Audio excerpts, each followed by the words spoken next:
Hi everyone, solution chapter में numerical problems कर रहे थे हम लोग एन सिन्हा बुक से। एक्सरसाइज का क्वेश्चन नंबर 16 तक हमने करा था।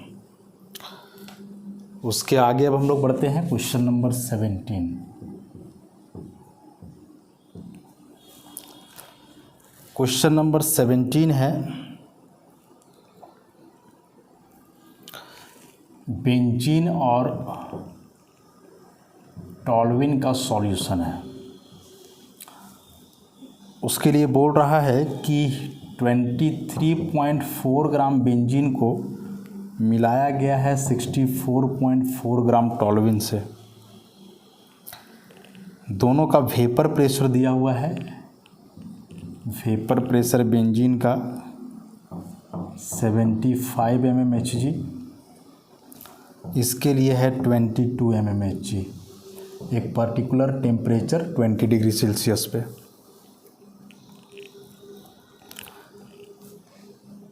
अब निकालना क्या है, तो निकालना है मोल फ्रैक्शन ऑफ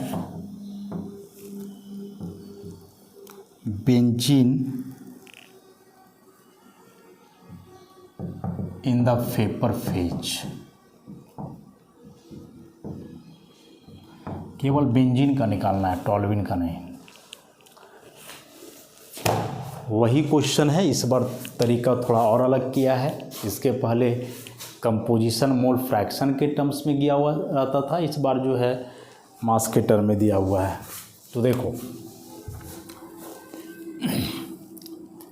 ये सब जो दिया हुआ है P0 benzene 75 mmHg, P0 toluene 22 mmHg।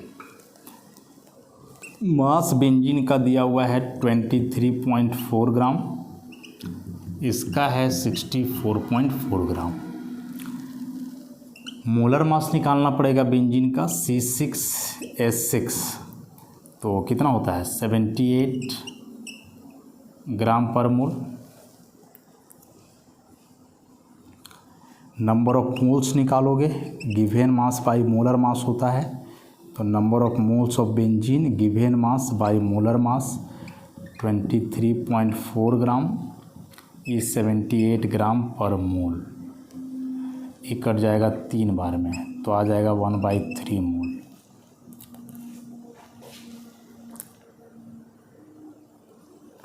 या ऊपर कटेगा ऐसे, ये पॉइंट को हटाओगे नीचे आ जाएगा 10 और यहाँ 3 बार में कटेगा। तो ये हो जाना है 3/10 मतलब 0.3 मोलर मास। वैसे ही टॉल्यूइन का निकालो, तो टॉल्यूइन का फॉर्मूला क्या हो जाएगा C6H5CH3 मतलब C7H8 ऐसा। तो 12 × 7 + 1 × 8 बरसते 84 + 8 आ गया 92।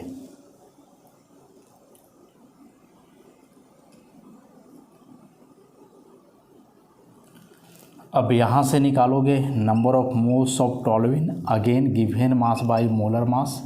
Given mass 64.4 gram and this is 92 ग्राम पर मोल। पॉइंट हटाओ नीचे 10 और ये कट जाएगा 7 बार में, तो 7/10 आ गया। इसका मतलब 0.7 आ गया। इसका नंबर ऑफ मोल 0.3, उसका नंबर ऑफ मोल्स क्या है 0.7। अब यहाँ से दोनों का मोल फ्रैक्शन निकाल लो, मोल फ्रैक्शन ऑफ बेंजीन। तो number of mole of benzene by number of mole of benzene plus number of mole of toluene. तो number of mole of benzene है 0.3 प्लस 0.7, तो 0.3/1, तो 0.3 ही रहेगा मोल फ्रैक्शन ऑफ बेंजीन। तो उस हिसाब से मोल फ्रैक्शन ऑफ टॉल्यूइन आ जाएगा 0.7। वैसे भी हम लोग देख रहे हैं कि टॉल्यूइन का ज़्यादा अमाउंट है, तो नंबर ऑफ मोल्स तो इसका ज़्यादा आना ही है। इसके बाद पार्शियल प्रेशर निकालना होगा बेंजीन का। फॉर्मूला है vapour pressure of benzene in the pure state into mole fraction of benzene. Pure state में वेपर प्रेशर 75 और मोल फ्रैक्शन बेंजीन का हमने निकाला 0.3, तो आ जाएगा 22.5 mmHg। उसी प्रकार से पार्शियल प्रेशर ऑफ टॉल्यूइन निकाल लो, तो vapour pressure of toluene in the pure state into mole fraction of toluene. Pure state में टॉल्यूइन का कितना है 22, मोल फ्रैक्शन है 0.7, तो 15.4 mmHg। दोनों का पार्शियल प्रेशर निकल गया, बेंजीन का और टॉल्यूइन का। अब यहाँ से टोटल प्रेशर निकाल लो। टोटल प्रेशर तो partial pressure of benzene plus partial pressure of toluene 22.5 plus 15.4 37.9 mmHg। चूँकि यहाँ जो कंपोजिशन निकालना है वह सॉल्यूशन में नहीं निकालना था, बल्कि वेपर फेज में निकालना है। तो वेपर फेज में निकालना है, इसका मतलब हुआ कि जो फार्मूला था वेपर फेज में कंपोजिशन का, composition of benzene in the vapour phase, तो partial pressure of benzene by total pressure. तो पार्शियल प्रेशर बेंजीन का यहाँ हम लोग कैलकुलेट किए 22.5, टोटल प्रेशर 37.9, जो निकालेंगे वही आ जाएगा आंसर। समझ गए? तो यहाँ थोड़ा सा कैलकुलेशन हम लोग का काम बढ़ गया। काम क्या बढ़ गया कि मास दिया हुआ था, तो मोलर मास पहले कैलकुलेट करा हमने, नंबर ऑफ मोल्स निकाले, नंबर ऑफ मोल्स निकालने के बाद फिर मोल फ्रैक्शन निकालना पड़ा, और तब जाकर के जो है फिर हम लोग पार्शियल प्रेशर कैलकुलेट किए रॉल्स लॉ के अनुसार, और फिर पार्शियल प्रेशर कैलकुलेट करने के बाद टोटल प्रेशर, और तब मतलब मेन पहुंचना तो वहीं था, थोड़ा रास्ता लंबा हो गया। इन सारी चीज़ों का कैलकुलेशन के चलते जो है स्टेप्स थोड़ा बढ़ गए। तो यह 17 नंबर क्वेश्चन। इसके बाद देखें अब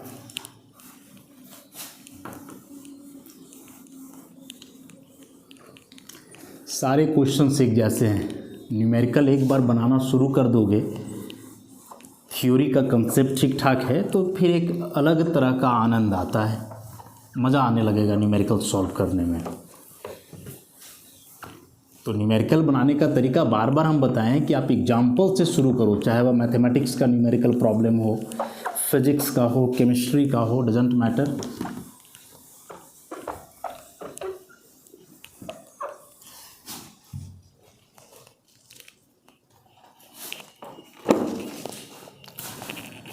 नेक्स्ट 18 क्वेश्चन देखने में तो बड़ा सा लग रहा है, क्या देखते हैं हम लोग।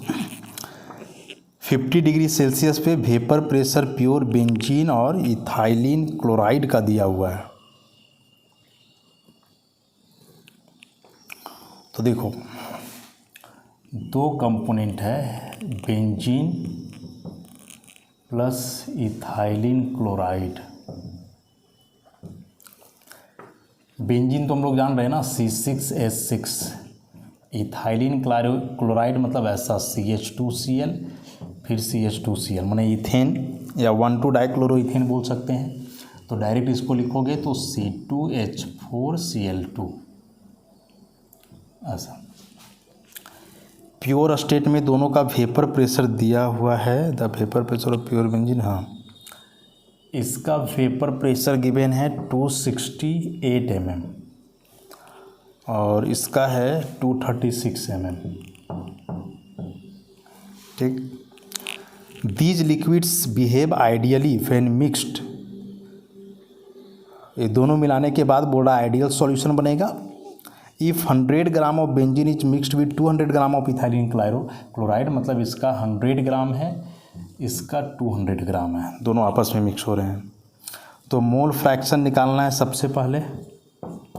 ए नंबर में मोल फ्रैक्शन कैलकुलेट करना है, बी में vapour pressure in the mixture दोनों कंपोनेंट का, सी में टोटल वेपर प्रेशर, डी में मोल फ्रैक्शन निकालना है, mole fraction in the vapour phase. In the favour, अभी तक तो हम लोग यही करते आ रहे हैं, यही सब तो निकालते ही आ रहे हैं। डायरेक्ट ई भी निकालने बोलता फिर भी इतना सारा काम करना ही पड़ता। तो ये क्वेश्चन के रूप में ये सब अलग अलग लिख दिया है, ABCD करके बड़ा सा क्वेश्चन बना दिया, जबकि क्वेश्चन में कुछ है नहीं। सॉल्व करते हैं। इथाइलिन क्लोराइड जो है ना, 1,2-डाइक्लोरोइथेन, यह भी एक लिक्विड ही है बेंजीन की तरह। दो लिक्विड्स हैं, वोलाटाइल हैं, तो ये दोनों आइडियल सॉल्यूशन बनाएंगे। तो डाटा क्या क्या दिया हुआ है? डाटा दिया हुआ है mass of benzene 100 gram, molar mass of benzene 78 ग्राम पर मोल होता है। तो number of moles of benzene given mass by molar मास। तो इसको सॉल्व करोगे तो क्या आना चाहिए? 50 हो जाएगा, 39 हो जाएगा। तो 1 पॉइंट समथिंग करके लिखा जा सकता है, या इतना ही छोड़ दो, 50/39। उसी प्रकार से mass of ethylene chloride 200 gram, molar mass ethylene chloride का क्या होगा? देखो फॉर्मूला लिखा हुआ है। तो कार्बन का 12, तो 12 2 24 प्लस हाइड्रोजन का 1, तो 4, 35.5, तो 71। तो ये हो गया 24 + 75, 99 आ जाएगा, इतना ग्राम पर मोल। तो यहाँ से नंबर ऑफ मोल्स निकालोगे इसका, तो 200/99। कैलकुलेशन थोड़ा लेंदी हो जाएगा, क्या कि ऐसे ऐसे टर्म्स आ रहे हैं जो कटेंगे तो नहीं सिंपली। अब इसके बाद पहला question mole fraction.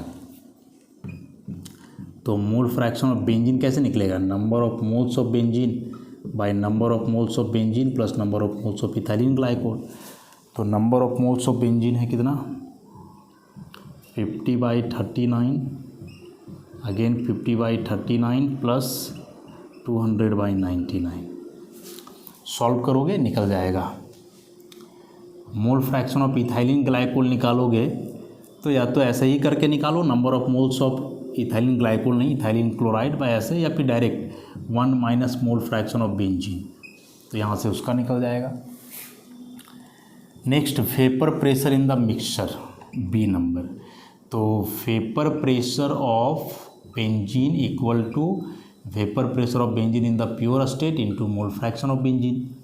Pure state का वेपर प्रेशर यहाँ दिया हुआ है, मोल फ्रैक्शन यहाँ से कैलकुलेट ही कर लेंगे हम लोग, तो ये हो जाएगा, मतलब कि 268 इंटू इतना हो जाएगा 50/39, तो 50/39 प्लस 200/99।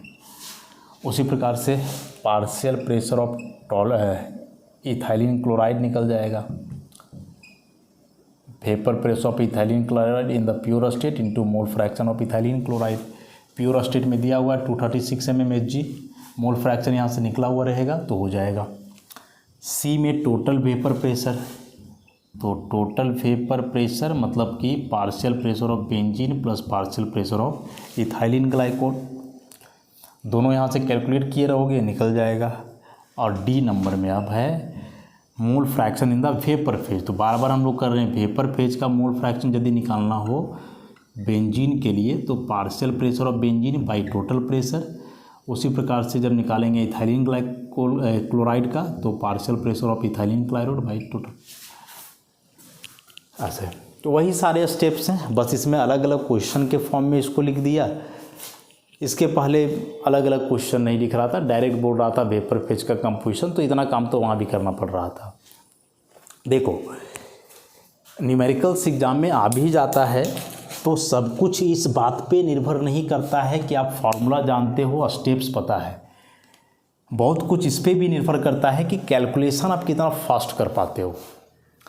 ऐसे ऐसे टर्म्स आएंगे तो इसको एलसीएम लेकर के सॉल्व करना, डिवाइड करना बेहद लेंदी हो जाना है, बेहद, लेकिन करना तो पड़ेगा। और जब करना पड़ेगा तो कभी कदाल ऐसा हो सकता है कि आप पॉइंट में ही आएंगे आंसर, तो पॉइंट के बाद बहुत सारे डिजिट आ जाएंगे, तो उन सारे डिजिट को लेकर के कैलकुलेट करना तो बिल्कुल भी संभव नहीं है, तो हम लोग राउंड ऑफ करके चलते हैं। वहाँ राउंडिंग करते समय ही मिस्टेक हो जाता है। तो जो रूल है कि डेसिमल के बाद आप 3 डिजिट को देखो, उसके बाद राउंडिंग करो। तब जैसे मान लो कि कहीं आया 18.199, अब इसको क्या करोगे कि 18.1 लिख दोगे, गड़बड़ हो जाएगा। 199 है भाई, तो इसको आप 18.1 नहीं 18.2 लिखोगे, तो आप 18.1 लेकर के चलोगे, जबकि एक्चुअल 18.2, तो फिर आंसर मैच नहीं करेगा आगे जा कर के, समझ रहे हो। तो उतना लेकर के चलना है और कैलकुलेशन पर विशेष ध्यान रखना है कि जितना जल्दी से जल्दी आप कैलकुलेशन करो और सही करो। तब तरीका पता है, फॉर्मूला पता है, उससे सब कुछ नहीं हो जाना है, बस इस चीज़ पे भी फोकस करना है। तो खास ख्याल रखना है हम लोग को इसका।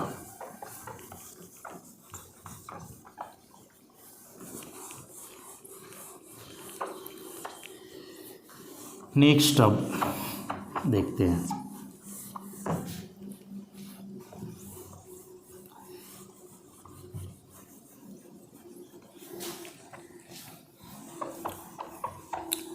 क्वेश्चन नंबर 18 हो गया।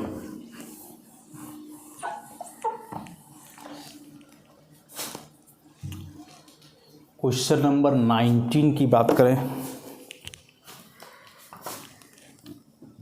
क्वेश्चन नंबर 19 यह भी कुछ ऐसा ही है।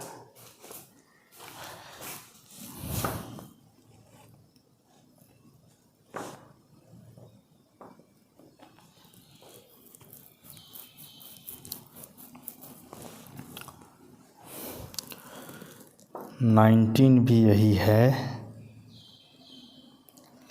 इस बार भी बेंजीन प्लस इथाइलिन क्लोराइड को लेकर के चला है। फॉर्मूला तो हम लोग देख ही रहे हैं, C6H6, इसका क्या था C2H4Cl2। Vapour pressure pure state में दिया हुआ है दोनों का। इस बार वेपर प्रेशर है 265.5 mmHg और इसका है 236 mm। टेम्परेचर मेंशन करके रखा है 50 डिग्री सेल्सियस, इससे बहुत ज़्यादा फर्क नहीं पड़ता।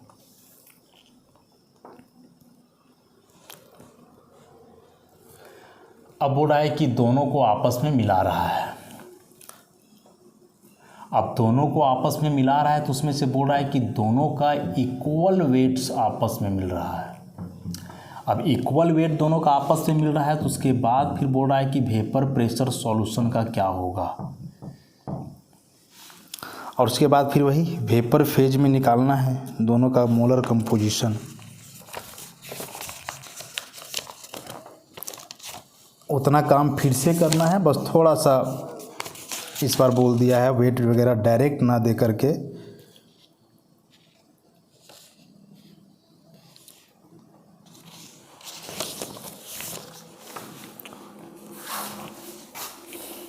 बोल दिया है कि दोनों का इक्वल वेट है, तो दोनों का इक्वल वेट है तो कैसे कैलकुलेशन होगा, ध्यान दो। काम तो सब वही करना है हम लोग को।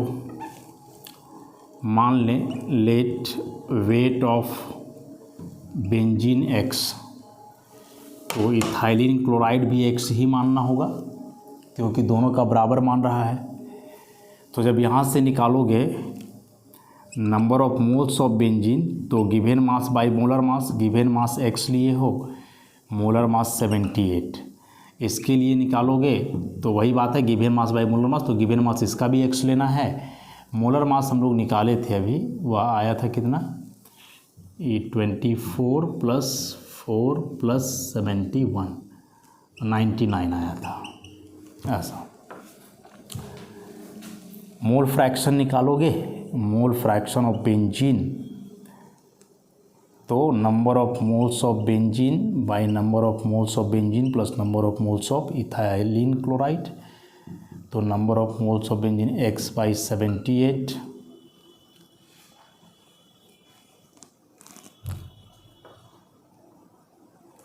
और again x/78 into plus x by 99। जब इसको सॉल्व करोगे ना तो ये x बाई 78 हो जाएगा और यहाँ से एलसीएम लोगे 78 इंटू 99, 3 बार में कटेगा क्या? कट जाएगा, खैर बाद में। तो यहाँ हो जाना है 99x प्लस 78x। अगेन यह हो जाएगा x बाई 78 इंटू, ये ऊपर चला जाएगा 78 इंटू 99 बाई, इसको ऐड कर दो तो 9 8 17 का 7, हाथ में 1, 9 7 16 और 1 17 और ये x। ये 78 तो डायरेक्ट ख़त्म हो जाना है, x भी ख़त्म हो जाना है। हाँ, तो यहाँ से निकल जाएगा मोल फ्रैक्शन ऑफ बेंजीन कितना? 99/177। ठीक है, तो मोल fraction of ethylene chloride 1 minus 99/177, मतलब 177 माइनस 99/177, तो 87/177। दोनों का मोल फ्रैक्शन निकल गया। अब दोनों का मोल फ्रैक्शन निकल गया, उसके बाद आगे बढ़ते हैं हम लोग। दोनों का मोल फ्रैक्शन निकल गया तो टोटल प्रेशर निकालना है सॉल्यूशन का, तो उसके पहले तो पार्शियल प्रेशर निकालना होगा। तो डायरेक्ट लिख देते हैं ना, टोटल प्रेशर बराबर ऐसे फॉर्मूला जो पड़े हैं, partial pressure of benzene plus partial pressure of ethylene chloride. अब पार्शियल प्रेशर ऑफ बेंजीन हो गया ऐसा, बेंजीन का प्योर स्टेट में vapour pressure into mole fraction benzene का प्लस इथाइलिन क्लोराइड का प्योर स्टेट में into mole fraction of ethylene chloride. तो अब इसको कर दो, प्योर स्टेट में दिया हुआ है 265.5 into mole fraction of benzene लाए हम लोग 99/177 प्लस 236 दिया हुआ है और ये आया 78/177। तो यहाँ से टोटल प्रेशर निकल जाना है। उसके बाद वही वेपर फेज में कंपोजिशन पूछा है तो सेम चीज़ लगेगा। वेपर फेज में कंपोजिशन बेंजीन के लिए निकालोगे तो partial pressure of benzene by total pressure. Partial pressure benzene का ये दोनों को सॉल्व करके निकल जाएगा और टोटल प्रेशर पूरा से आ रहा है। उसी प्रकार से इथाइलिन क्लोराइड के लिए निकालोगे तो partial pressure of ethylene chloride by total pressure. तो यहाँ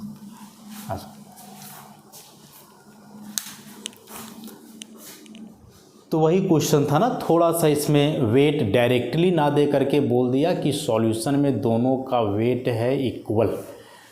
तो यहाँ से हम लोग को सोचना पड़ गया थोड़ा, और सोचना क्या था, दोनों का वेट इक्वल है तो एक का x माने हो तो दूसरा का भी x मानोगे, तो सॉल्व करोगे तो x तो अपने आप हट जा रहा है, तो कोई ना कोई वैल्यू आ ही जा रहा है ऐसा। तो अब नेक्स्ट क्वेश्चन हम लोग करते हैं। इसमें क्वेश्चन नंबर 19 था।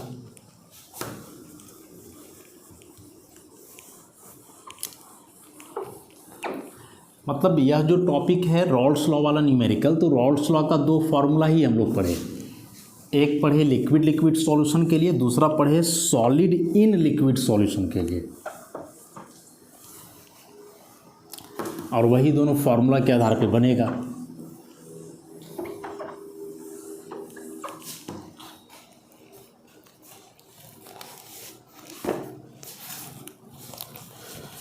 तो क्वेश्चन नंबर 20,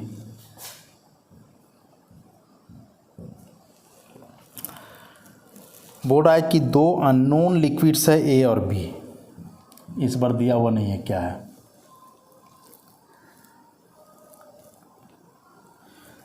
उसमें से ए का बोल रहा है कि 2 ग्राम है, या 2 ग्राम नहीं 2 मोल डायरेक्ट दिया हुआ है। उसको मिलाया गया है बी का 3 मोल के साथ। दोनों के मिक्सचर का जो टोटल वेपर प्रेशर है, total vapour pressure of solution, वह दिया हुआ है 300 mm 30 डिग्री सेल्सियस पे।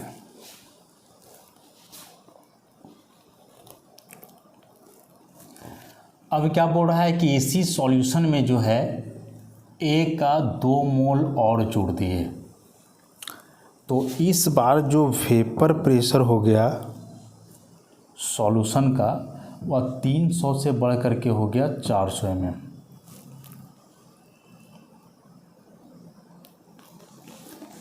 तो ये दोनों प्योर लिक्विड का वेपर प्रेशर निकालना है। Calculate the vapour pressure of 2 unknown pure liquids. ऐसा vapour pressure of pure liquids A and B calculate करना है, फाइंड आउट करना है। तो फॉर्मूला वगैरह तो वही लगना है, बस थोड़ा सा अब इसमें अंतर आएगा। क्या आएगा उसको ज़रा देखना है ध्यान से। 2 मोल और 3 मोल दिया हुआ है, तो मोल फ्रैक्शन ऑफ ए निकालोगे, number of moles of A by number of moles of A plus B. ये 2 हो गया, तो 2 + 3 तो 2/5 मतलब 0.4। मोल फ्रैक्शन ऑफ बी निकाल लो, तो ये 3 हो जाएगा, वही 2 + 3 तो 3/5 तो यह आ जाएगा 0.6। दोनों का निकल गया। अब यहाँ से टोटल प्रेशर P लिखेंगे तो ये हो जाएगा P0 A into XA plus P0 B into XP। Total pressure इस केस में दिया हुआ है 300। P0 A तो हम लोग को पता ही नहीं है, XA निकाल लिया हमने 0.4 प्लस P0 B तो पता ही नहीं है, XB निकाल लिए 0.6। तो यहाँ से एक इक्वेशन आ जाएगा 300 बराबर 0.4 P0 A plus 0.6 P0 B। इसको मान लो नंबर 1। ऐसा। अब सेकेंड केस में क्या बोल रहा है, ये केस 1 हुआ। सेकेंड केस में बोल रहा है कि अब A का 2 मोल उसमें और मिलाया गया है। 2 मोल पहले से था, 2 मोल और उसमें मिलाया गया है। तो अब जब यहाँ से निकालोगे तो अब नंबर ऑफ मोल्स A हो गया 2 + 2 मतलब 4, B का उतना ही है, उतना ही है। तो इस बार जब आप निकालोगे मोल फ्रैक्शन ऑफ A तो फिर से वैसे ही निकलेगा, number of moles of A by number of moles of A plus B। मतलब कि अभी हो गया 4 और ये हो गया 4 + 3 तो 4/7। तो जब यहाँ से B का आप निकालोगे तो 1 - 4/7 मतलब 3/7। अब फिर से यहाँ से इसको ले जाओ टोटल प्रेशर, तो इस बार अब टोटल प्रेशर P हो जाएगा। ऐसे ही फॉर्मूला लगाएंगे P0 A, तो P0 A पता नहीं है, P0 A पता नहीं है,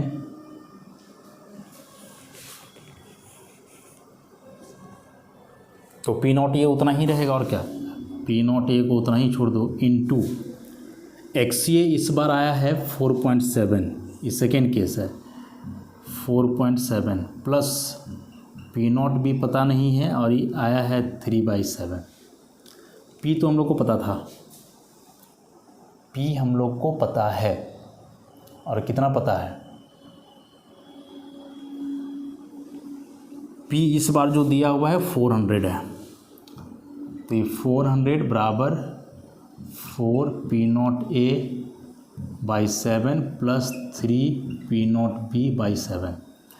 तो यहाँ से एलसीएम यदि लेते हैं हम लोग तो 4 P0 A plus 3 P0 B, नीचे 7 ही रह जाएगा सेम, इसको इधर मल्टीप्लाई कर दो तो ये जाएगा 2800 बराबर 4 P0 A plus 3 P0 B, इसको मान लो 2।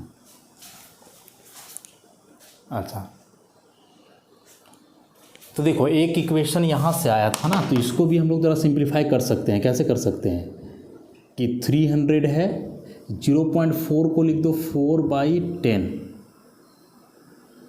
P0 A प्लस 0.6 को लिख दो 6/10 P0 B। 10 आ जाएगा एलसीएम, तो हो जाएगा 300 बराबर 4 P0 A plus 6 P0 B by 10 इधर मल्टीप्लाई हो जाएगा, तो 3000 बराबर 4 P0 A plus 6 P0 B।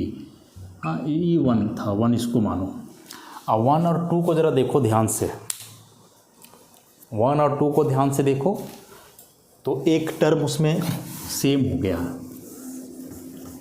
एक टर्म जो है उसमें क्या हो गया है, सेम। कौन सा टर्म, 4p0a।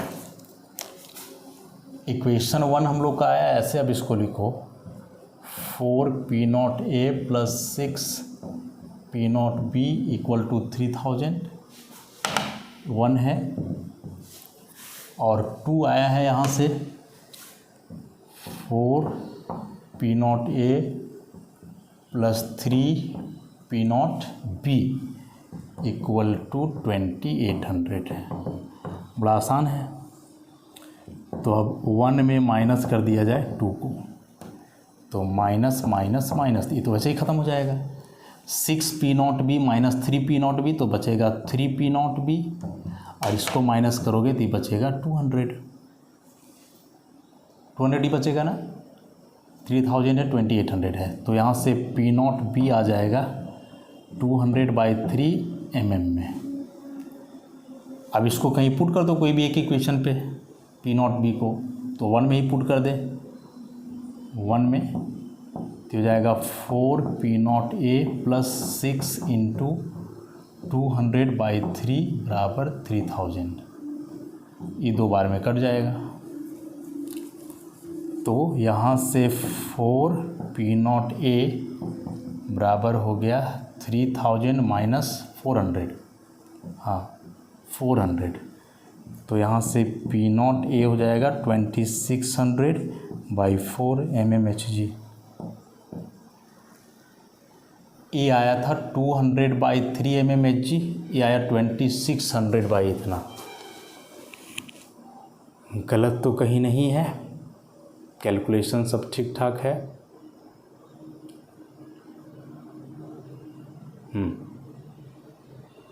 ठीक, दोनों निकल जाएगा यहाँ से।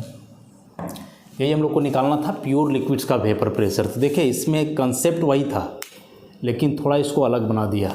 अलग कैसे बनाया, अलग बनाया कि एक तो यहाँ अननोन लिक्विड दे दिया, कुछ पता नहीं, नंबर ऑफ मोल्स चलो दोनों का दे दिया था, टोटल वेपर प्रेशर।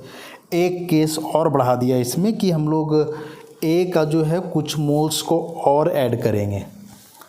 तो ये जो 2 कंडीशन था, पहला कंडीशन जब ए का 2 मोल हो और बी का 3 मोल, टोटल प्रेशर उस केस में 300 mmHg। सेकेंड केस जो आया उसमें ए का 2 मोल को और ऐड कर दिया, इसका मतलब अब ए के टोटल मोल्स हो गए कितने, 4, बी उतने ही रहे 3, और उस केस में टोटल प्रेशर भी बढ़ गया, 300 mm से बढ़ करके 400 mm हो गया। तो उस केस में भी अब इन 2 केस से क्या किया हमने कि 2 इक्वेशन लाया, ऐसा ये 2 इक्वेशन लाए। अब यही दोनों इक्वेशन को सॉल्व करके हम लोग को p0a और p0b निकालना था, जो हमने निकाला। तो वही था, थोड़ा सा अलग किया, इसलिए हम लोग परेशान हो रहे थे इसमें। ऐसे ही कुछ क्वेश्चंस और बच गए इसमें, 3-4 क्वेश्चंस इस टॉपिक में, मतलब कि रॉल्ड्स लॉ जो है लोअरिंग ऑफ वेपर प्रेशर उससे। तो ये बचे हुए क्वेश्चंस को जो है हम लोग नेक्स्ट लेक्चर से करेंगे, और उसके बाद फिर जो है सेकेंड टॉपिक होगा इसमें एलिवेशन ऑफ बॉइलिंग पॉइंट, उसमें भी क्वेश्चंस हैं। Then depression of freezing point, osmotic pressure, and finally abnormal behaviour of solution, मतलब कि एबनॉर्मल मोलर मास से। तो 20 क्वेश्चंस अभी हम लोग बनाए, 50 और बनाना है, टोटल 70 क्वेश्चंस है। खैर धीरे धीरे हम लोग करेंगे, तो बाकी नेक्स्ट लेक्चर से करते हैं। आज के लिए इतना ही, धन्यवाद।